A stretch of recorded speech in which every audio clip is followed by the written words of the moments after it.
No one tells you this when you first become a manager in the aerospace and defense sector, and leading engineers is nothing like being one. So, what we're going to talk about today is 10 things no one told you about leading engineers in aerospace in today's environment. But here's the key: what I'm going to show you, you're going to learn fast. Hi, everyone. My name is Uche Maple. Welcome to the Women Who Lead Network, where we talk about everything leadership, entrepreneurship, and living a purpose-driven life. I'm so excited because this is one of the topics that I have been wanting to talk about for a while, and we're now just not getting into it. All right, so think about this. You're doing great at work, and then you decide that you want to have more responsibilities. And you're like, yes, I want to lead teams. I want to lead other engineers. Great. So overnight, you're going from solving technical problems to navigating people, processes, compliance, culture, safety, performance pressures. And you're like, okay, is this what I signed up for? And if you're at places like the major DoD companies, the expectations hit different because you are doing things at a different type of level, right? There are certain things that you have to be prepared for because the environment is different, because there are a lot of things at stake. All right. Now, here are the top 10 lessons new managers in this industry need to learn right away. And I'm going to do this in the most possible, kindly and friendly voice as possible. First, your job is not to do the work for others, right? It's to create an environment where engineers can solve impossible problems. So what does that mean? You're going from a doer to now an encourager, a nurturer, where you are nurturing people to do the stuff that you used to do.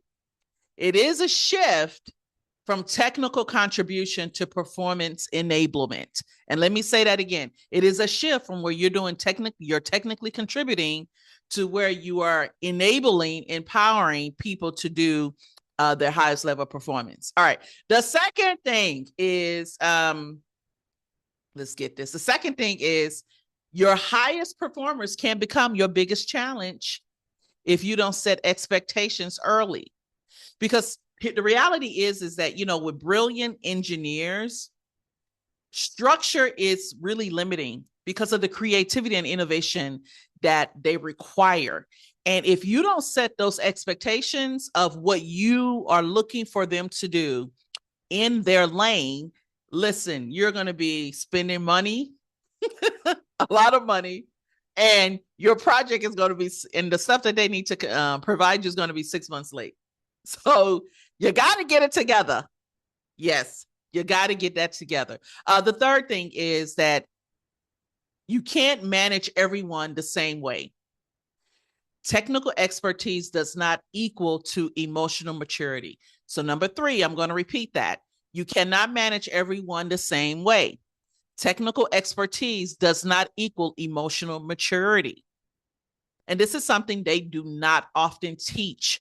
The reality is that when you are a high performer, a high technical performer, the company tends to reward you with people roles. And when you are a leader of people with a technical expertise, and that's all you've been doing, it's going to be challenging. Because engineers in general, they're different in communicating, in their style, in their personality, in their confidence.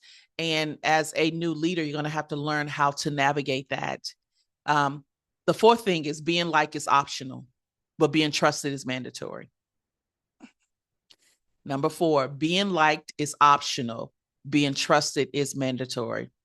Trust is earned through consistency, clarity, and follow through. Okay.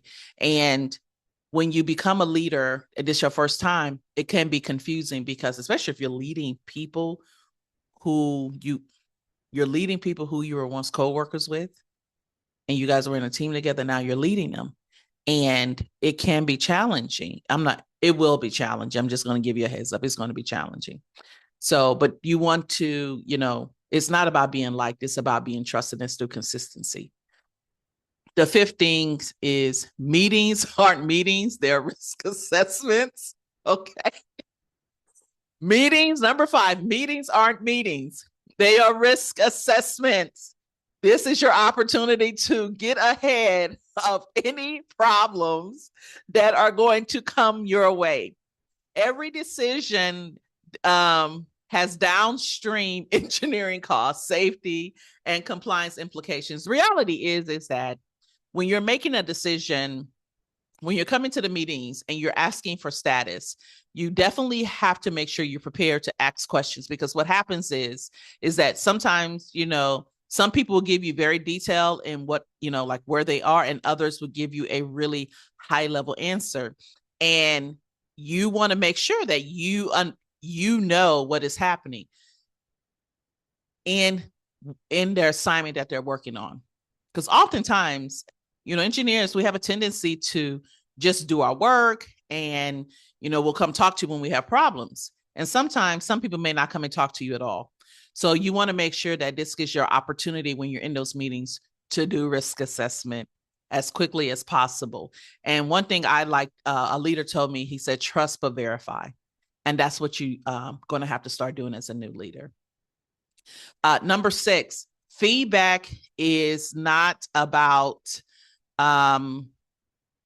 feedback is about accuracy and impact. And what engineers look for, they don't look for ambiguous information. They really want direct and concrete and quantitative answers. Nothing fluffy, just really actionable data. So when you are giving them feedback, you want to make sure that it's quantitative, right? Where it is something actionable, tangible, something that they can actually redo or fix or just be aware of. Anything fluffy is difficult for them to have their hands on it, because, again, as an engineer, on our minds, it's really like 1 and 0. And that's how you have to be able to communicate. But again, each one is different.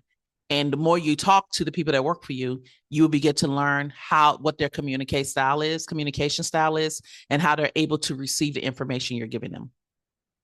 Number 7, your tone is now a leadership instrument. Your tone is now a leadership instrument.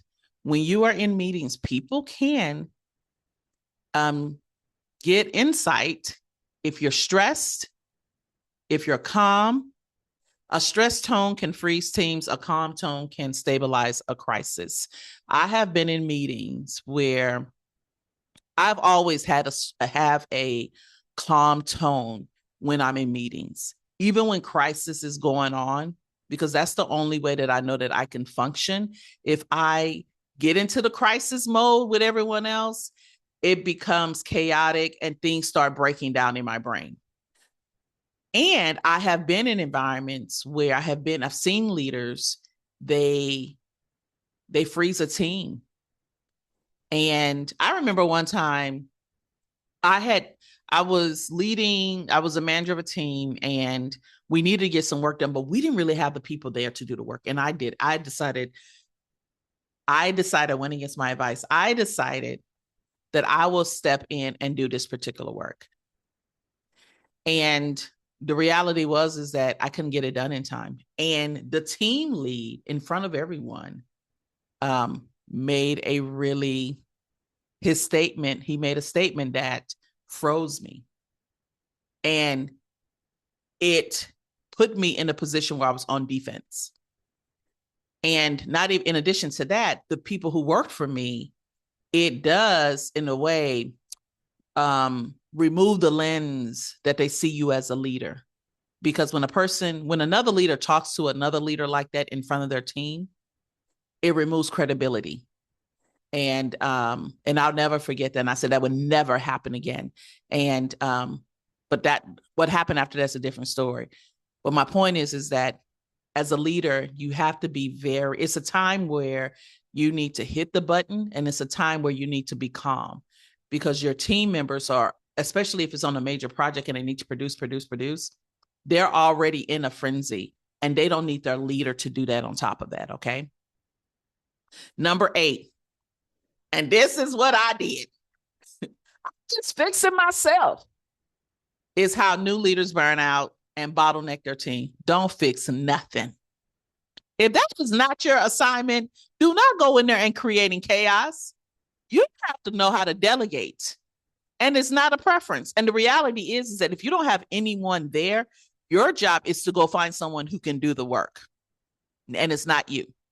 You already have a lot of going on. You have a lot going on already when you are leading teams and you're leading people and you're trying to manage that, right? That's a lot that comes with it. The last thing you need to have is an assignment when you need someone else needs to be doing that. Number 9. Woo! People do not mirror what you say, they mirror what you tolerate. People do not mirror what you say, they mirror what you tolerate. Culture is shaped through boundaries, not speeches.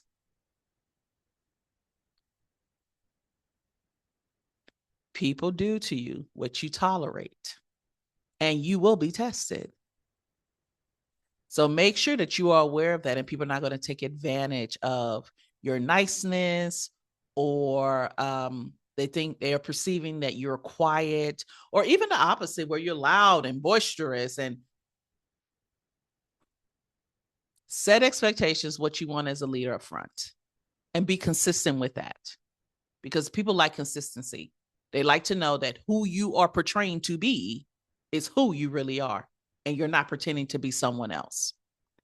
And number 10, most of your wins, and this is key, most of your wins will be invisible, but the accountability is always visible. Most of your wins will be invisible, but your accountability is always visible. If no one prepared you for this particular shift, you're not alone. You know, most engineers become managers because they excel technically, and people are like, you need to do this. You need to be a manager. I think you're going to be great. And you're like, okay, you know, you get up to the hype. You're like, yeah, that sounds great. But how are you learning the skills that's going to take you to not just be a good manager, but a phenomenal one? And that's where a lot of that emotional intelligence, knowing people, and those soft skills really, really are going to hit home for you. And let me say this, these are not skills that they're going to teach you. You're going to have to advocate for yourself to get training in that. Read books, do YouTube videos. They have a lot of things out there, but you're going to have to be the one to learn how to hone in, because the reality is that you're going to have to advocate for your team. That's one of the expectations when no one else is. So when you begin to